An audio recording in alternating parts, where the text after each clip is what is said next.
મોહનથાળ બનાવવા માટે આપણે 500 ગ્રામ ઘી, 500 ગ્રામ ખાંડ અને 500 ગ્રામ ચણાનો કરકરો લોટ લેવાનો છે. ઘી ગરમ કરવાનું છે. ચણાના લોટમાં થોડું એવું દૂધ નાખવાનું છે અને પછી ગરમ કરેલું ઘી છે એ ચણાના લોટમાં નાખવાનું છે.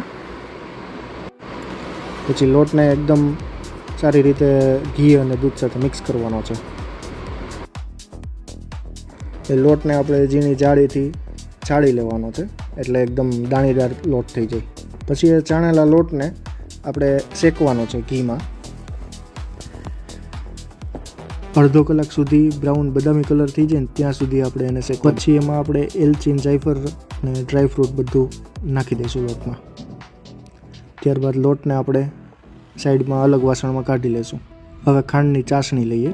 ખાંડ અડધો કિલો લેવાની છે. એમાં પાણી, ખાંડ ડૂબે એટલું પાણી લેવાનું છે અને 1 આટાની ચાસણી લેવાની છે. ચાસણી આવી ગયા પછી આપણે જે શેકેલો લોટ છે એ બધો આમાં મિક્સ કરી દઈશું અને થોડી વાર હલાવી રાખશું. ત્યાર પછી એક વાસણમાં વ્યવસ્થિત રીતે કાઢી લઈશું, ઢેફલી બને એ રીતે. થોડી વાર ઠંડો થયા પછી મસ્ત ઢેફલી પાડી લઈશું આપણે અને આપણો મોહનથાળ થઈ ગયો છે રેડી.